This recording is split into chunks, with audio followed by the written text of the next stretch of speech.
hope you've listened to the first teaching about the actual name, the tetragrammaton, and the second class of that same topic, dealing with the tetragrammaton YHWH. Today, let's see the vowels that were uh, gotten from the name Adonai or Elohim. The vowels are A, E, and O. A, E, and O. We're going to be playing with those vowels. So if you have your Bible with you, you can just help me write down these four consonants, which are the tetragrammaton. The first one we're looking at is the YHWH. YHWH. And the second one will be JHWH. JHWH. And the third one will be JHVH. JHVH. So help me write them in your horizontal plane, straight on horizontally. That way, yes, good. So write your YHWH, JHWH, JHVH. So we want to start. Let's use this consonant. Don't forget I said the consonant are A, E, or if you spell the name Adonai or Elohim, these are the the vowels you're going to have. These are the vowels you're going to have. If you spell the name Adonai, Adonai, or you spell the name Elohim, Elohim. You're going to have these consonants in those names. A, E, I, O. A, E, O. These are the consonants. The vowels you're going to have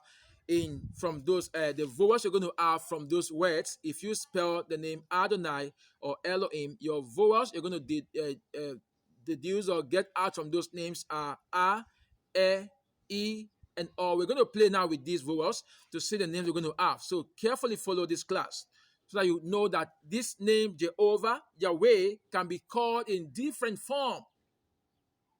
You can call these names in different form. So let's start with the vowels A, O, and E, O, and E. A,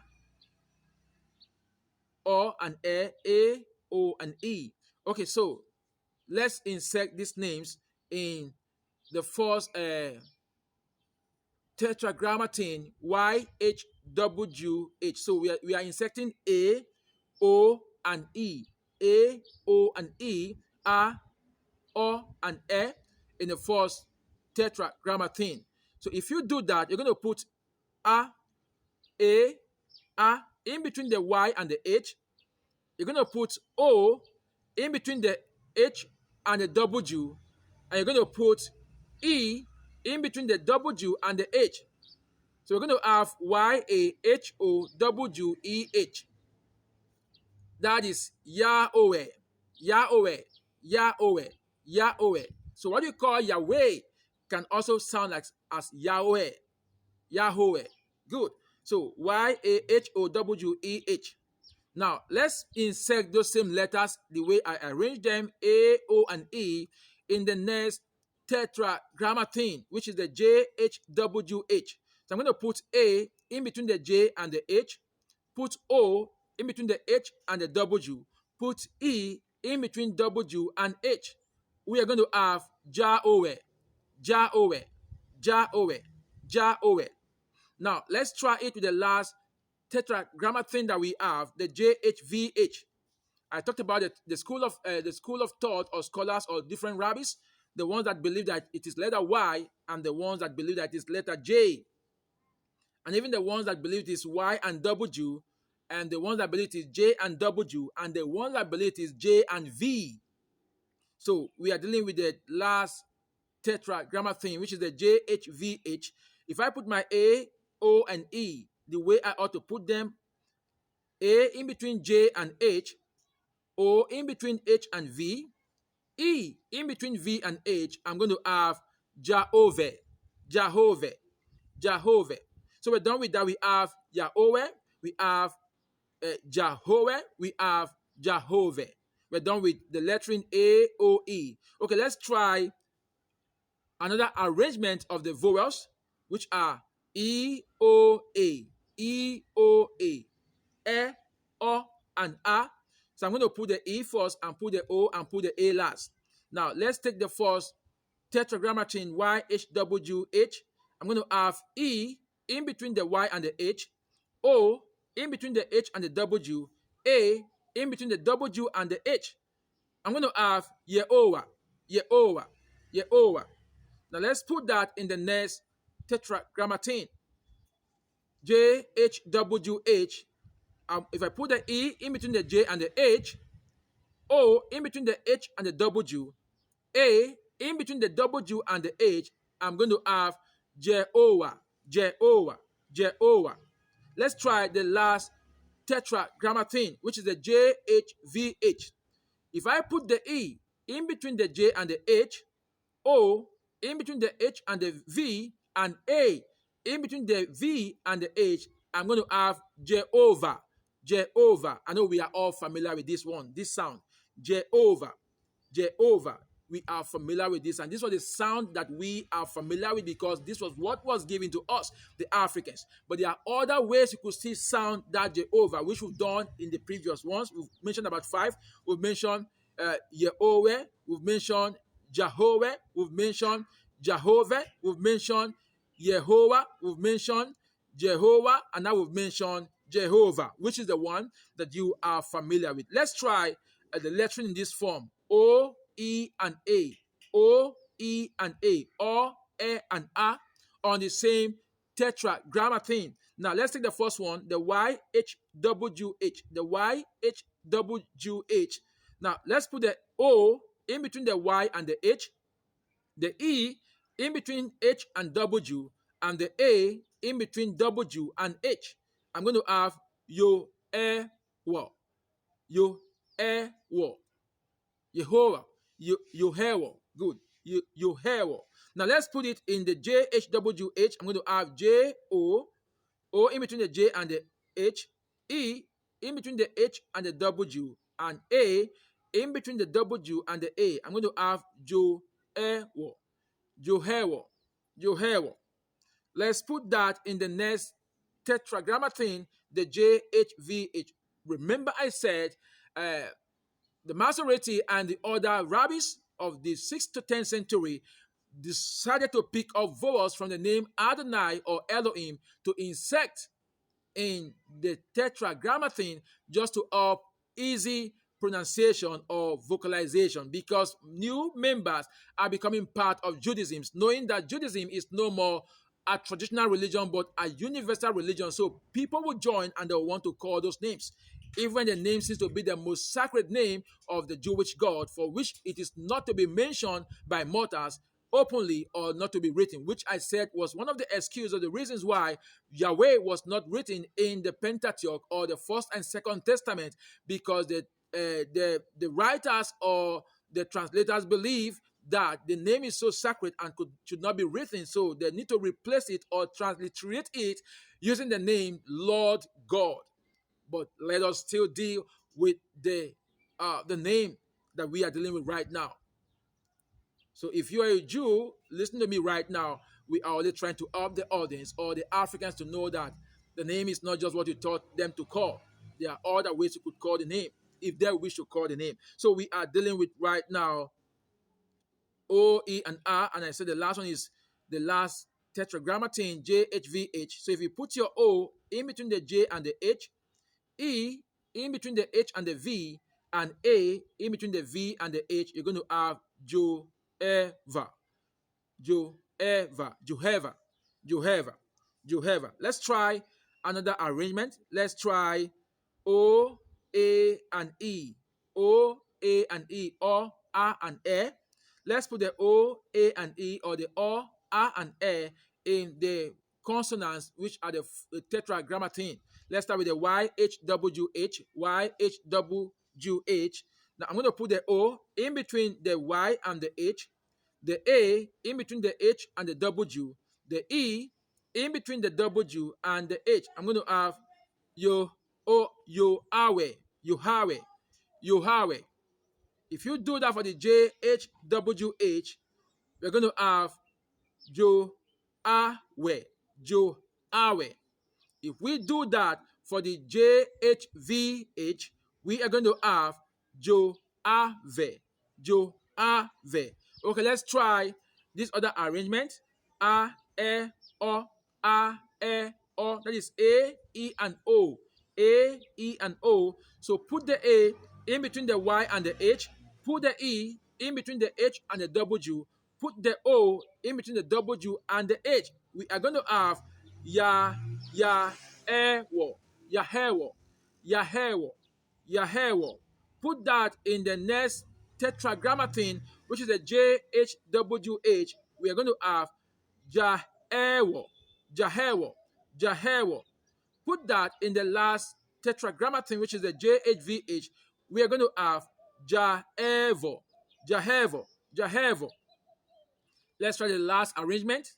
Let's try E, A, and O. E, A, and O. E, A, and O. Let's try that. We're going to have put the E in between the Y and the H.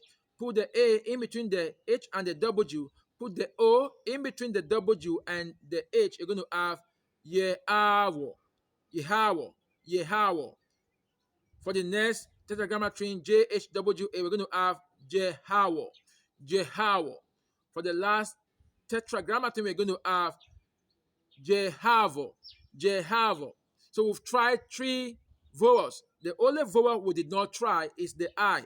If you do that exercise at home by replacing any of the vowels that we have in this arrangement with letter I, then you can sound it out yourself. Now, but let's quickly just run through the other names removing. Let's try removing the vowel. Let's try removing the vowel that is after consonant H.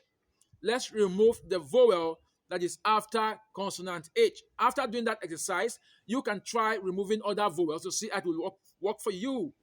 Let's remove the vowel that is after consonant H. All the vowels that we have after consonant H. If we do that in the first example, removing the A, the vowels in the first one, we're going to have YHWH. Yahweh. We are conversant with this name, Yahweh. This is the name that we've been talking from the beginning, Yahweh. So if you remove whatever consonant you have, the O consonant, if you remove the O consonant from H, you're going to have YAH, WEH, Yahweh. We're going to have Yahweh, Yahweh. We're going to have Javeh. So Yahweh could also sound as Javeh, Yahweh, and could also sound as Javeh if you remove the consonant after the H.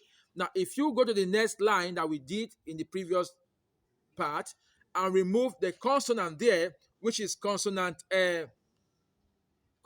O. If you still remove consonant O, we are going to have Yewa, Yewa, Jewa, and Jeva. We're going to have Yewa, Jewa, and Jeva. If you remove the consonant E, if you remove the consonant E, you're going to have the Yewa, the Jewa, and the Jeva. Then if you remove the consonant O after H, you're going to have the next one. You're going to have the next one that comes in the form that we're going to see. So when you remove each of the consonants from the letter H, we're going to have these names pronounced Yahweh, Yahweh, Javeh, Yewa, Jewa, and Jeva. Yahweh, Joeh, and Jova. In that manner, we're going to have Yahweh, Jawo, and Javo. We're going to have Yewo, Jewo, and Jevo. These are the different names we're going to have. Okay, let's see. Let's try to remove the consonant H, because we have removed the vowels that came before the H. Let's remove the consonant H totally from the names. If you remove the consonant H, I'm trying to help us understand what was done to the long name Yehoshua. Yehoshua. In one of our classes, I said it is either Yehoshua or Yeshua. Yehoshua spelled as YEHOSHUA, Yehoshua, which is believed to be the name of the Messiah the angel told Mary or Joseph. But in the course of trying to blend this name, letter H and O, consonant H and vowel O were removed. So we could now have Yeshua as a shortened form of Yehoshua. Let's apply that in this concept now. Let's remove letter H-O totally from the name. We are going to have Yewa, Yahweh, no H again, but Yahweh, Yahweh, Jeva, Jewe, yes, Jeve, Jeve. We're going to have Yahweh, Yahweh, and Javeh. We're going to have Yewa, Jewe, Jewa, and Jeva. We're going to have Yoa, Joa, and Jova. We're going to have Yoe, Joe, and Jove. We're going to have Yahweh, Jawa, and Jova. We're going to have Yewa, Jewa, and Javo. Now, these are the different ways we could transliterate these names by replacing the vowel. So if you can also deal with the vowel I, which is the E sound, by simply replacing some of the vowels with that letter I, or that vowel I, or that sound I, and see how you could sound it. Now, we only did this last one now because I want to help you understand what was done to the Yehoshua to Yehoshua. The H-O was removed totally to get the shortened form of Yehoshua as Yeshua. Now, but do you think these systematic changes, do you think it pleases divinity or it pleases the Elohim that called Moses, Abraham, and the rest? Do you really think? Maybe divinity does not even have anything to do with naming. Yes, because the name I am, it should not even be a name. That divinity is telling us his personality. He has been before even time. And he will keep on being the same person. He will not change. So that is not a name. That is his personality. And that's why I asked us from the beginning, is it all about the name, Yeshua or Yehoshua, or the personality of that name? Remember, you need to create a standard for your name. A good name is better off than many or whatever gem you want to talk about or precious stone you could ever talk about. So make yourself a better name. Let your personality be the standard of your name. So divinities don't see this name to be anything because they are just who they are. So whatever name we choose to call these divinities should not be the problem of anyone. Should not be at all. If the African man chooses to say that is divinity or Orisha is Obatala, that should not be your trouble. If the Jews choose to say it's Yahweh, that should not be your trouble because these divinities don't even go with these names. The angel of Elohim or the God has told Moses or Moses that I am that I am. That wasn't any name. That wasn't any name. And when he also said in Exodus chapter 6 that his name is Asham, which was transliterated as Jehovah, that is simply from speculation or whatever, or what some scholars are holding on to. It simply means to cause to exist. So he is the one that brings into existence. He is the essence of life. That is what he's actually saying. So if you choose to call him any name, that should not be the trouble or the problem of any man. If you choose to pray in the name you call him, that should not be the trouble or the problem of any man because divinities don't actually see these names that we call them to be anything because from what we saw in Exodus, it said, he is I am that I am. He said his name is Hashem, which means he caused to exist. It is the essence of life. And whatever translations or whatever consonant formation that any person, the Masoretes or the rabbis or whoever choose to do in the consonant by adding vowels, it's still not a problem. But you must understand as an African child that the same name that the Jews or the Europeans or the enslavers brought to Africa, that name are so many ways you could call that same name. And it should not be the trouble or the problem of anyone if you choose to call him a different name that is not in this list. And that's why I could tell you that the African ancestors from the very beginning have worshipped the only true God. So whatever name they call him, that is a name that we should know. Because the name Yahweh is actually someone else's language.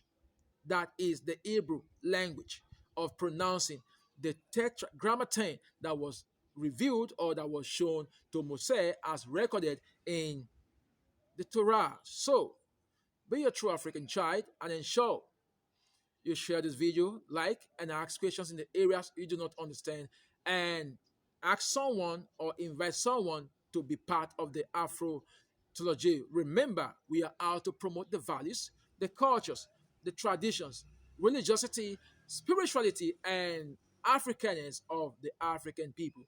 Be a true child of Africa, and let us lift up the flag, our different banners, to the entire world. May Chuku Okiki Abiyama, Obase Ibi New Pabi, Oloro, cause you to excel. Thank you.